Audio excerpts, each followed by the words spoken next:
कोई भी motorised boat हो, यदि वो वाटर बॉडी में चलाई जाती है, किसी भी बड़े तालाब में चलाई जाती है, किसी भी नदी में चलाई जाती है, उस पर प्रतिबंध लगाना जरूरी है, क्योंकि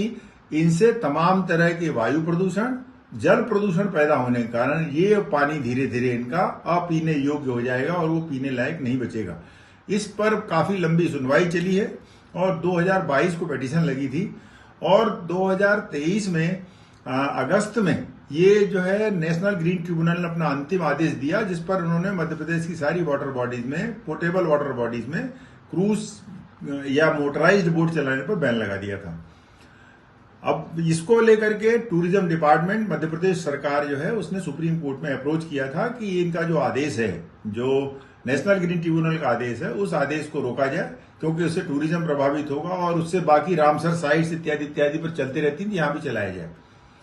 सुप्रीम कोर्ट ने उसको प्राइमा फेसाई, प्रथम दृष्टिया ही इस पूरी याचिका को, उनके द्वारा लगाई गई अपील को खारिज कर दिया। उसमें इन्होंने कहा कि हमें तो ये सरप्राइज है कि कोई सरकार इस तरह की हमारे पास अपील भी लेके आ सकती है, जहां पर इनको वाटर बॉडीज को बचाने का काम है, उन्हीं वाटर बॉडीज में पॉल्यूशन पैदा करने के तरह तरह तरीके खोजे जा रहे हैं। उन्होंने ये भी कहा सुप्रीम कोर्ट ने कि जितनी भी अन्य रामसर साइट इत्यादि इत्यादि का उल्लेख अपीलकर्ता कर रहे हैं, हम उन पर भी बैन लगा देंगे और किसी भी तरह से जो पोर्टेबल वाटर बॉडीज हैं, उन पोर्टेबल वाटर बॉडीज में मोटर बाइक्स या मोटर बोट्स का चलना नहीं होने देंगे।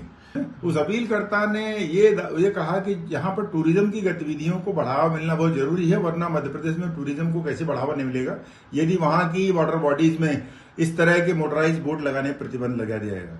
तो इस पर सुप्रीम कोर्ट ने बहुत सटीक जवाब दिया कि जब तक टूरिज्म तो तब करेंगे जब वो नदी और वाटर बॉडीज बची रहेंगी। यदि आपकी हरकतें बंद नहीं होगी तो ना तो वाटर बॉडी बचेगी और ना ही आपका कोई टूरिज्म या उसका व्यवसाय ही बढ़ पाएगा। तो पर्यटन को बढ़ावा मिले, जल पर्यटन को बढ़ावा मिले, इसके लिए बहुत जरूरी है कि पहले वो जलीय संसाधन बचे रहें, उनमें रहने वाले जलीय जीव जंतु बचे रहें, ताकि आपका पर्यटन के बारे में आप सोच सकें। सभी पर नेशनल ग्रीन ट्रिब्यूनल के अंतिम आदेश के बाद सब पर प्रतिबंध लग गया था, है ना, चाहे वो नर्मदा की बात हो, तवा या जो भी वाटर बॉडीज मध्य प्रदेश में हो, सभी पर बैन लग गया था। लेकिन अब जो सुप्रीम कोर्ट का जो जजमेंट है, सुप्रीम कोर्ट का जो अपील को रिजेक्ट करने का जो आदेश निकला है, उस आदेश का स्कोप इतना बड़ा है कि अब इसी नेशनल ग्रीन ट्रिब्यूनल के आदेश को आधार बना करके और सुप्रीम कोर्ट के ये जो अपील है, अपील पर उनके दिए हुए निर्णय को आधार बना करके कोई भी व्यक्ति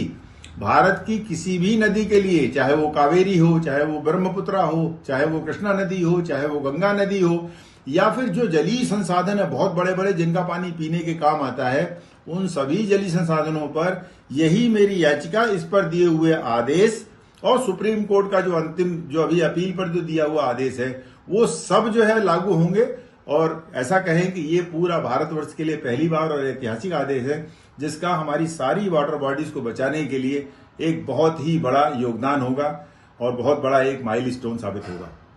यदि आप ये वीडियो YouTube पर देख रहे हैं तो हमारे चैनल को सब्सक्राइब करें और बेल आइकन को दबाना ना भूलें। अगर आप Facebook पर ये वीडियो देख रहे हैं तो हमारे पेज को लाइक करें। आप हमारे WhatsApp चैनल बंसल न्यूज को फॉलो कर हर दिन लाइव अपडेट्स भी पा सकते हैं।